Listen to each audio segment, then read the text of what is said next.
درمیان میں حصہ ہے، یہاں غذا کو بھوندا جاتا ہے، اور پھر یہ نیچے والا حصہ ہے، یہاں غذا کو پکایا جاتا ہے۔ جی سمجھ آ گئی؟ جی بالکل۔ اگر کسی محترمہ نے آٹا گوندنا ہو تو وہ پہلے اپنے برتن میں پانی ڈالے گی کہ آٹا ڈالے گی؟ پہلے آٹا ڈالے گی پھر پانی ڈالے گی تو گوندے گا، ورنہ نہیں گوندے گا۔ ٹھیک؟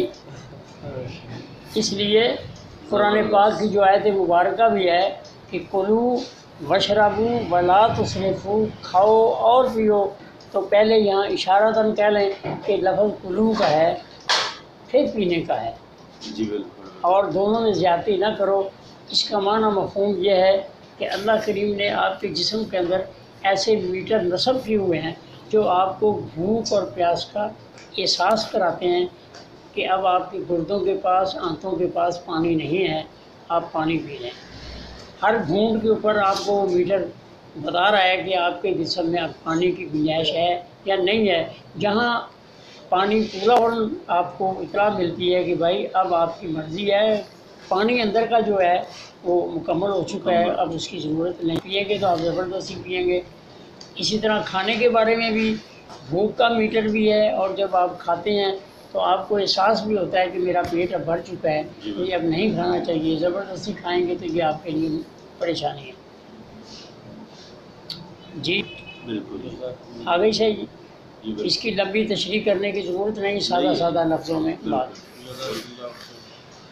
اس سے ملتا جلتا یہ گرمیوں میں یہ جو پیٹ تو بھر جاتا ہے پانی سے، لیکن زبان طلب کرتی ہے، منہ خشک رہتا ہے، اکثر طلب رہتی ہے پانی، وہ اپنی حد سے زیادہ پی جاتا ہے، پھر بھی پیاس نہیں اس کی ختم ہوتی۔ گرمی کے موسم میں جو اکثر ہیزے کی یوں شکل اختیار ہوتی ہے، پیٹ میں گنجائش نہیں ہوتی، لیکن آپ معاملے کو الجھا رہے ہیں، میں نے سیدھا سیدھا کیا، میں نے سیدھا سیدھا کیا، آپ الجھا رہے ہیں۔ یہ سوال ہوتا رہا ہے۔ لیکن ہاں، لیکن سوال دیکھو جی، اس کے جسم میں جتنا پانی نکل رہا ہے گرمی کے سبب، اتنے اس کو پانی کی طلب ہو رہی ہے، بس بات ختم ہو گئی۔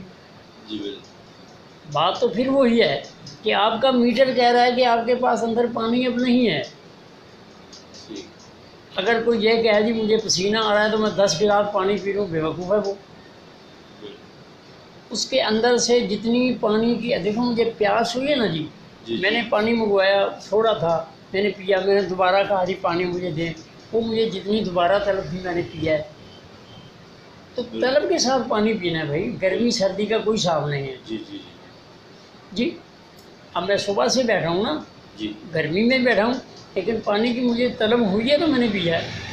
جی تو اس کا زاویہ کرنا کہ جی گرمی کے اندر اتنا پی لو اور سردی کے اندر اتنا پی لیں، یہ غلط ہے۔ اس پیاس میں کیا پیاس صادق اور کاذب کا کوئی فلسفہ؟ جی صادق اور کاذب پیاس کے معنی مفہوم یہ ہیں کہ جو آپ کی اندر کی ایک طلب ہے وہ تو پانی سے بجھ جاتی ہے، یہ صادق ہے، اور جو کاذب ہے وہ پانی پینے سے پیاس بجھتی نہیں، یہ کاذب ہے، بس سیدھا سیدھا معنی۔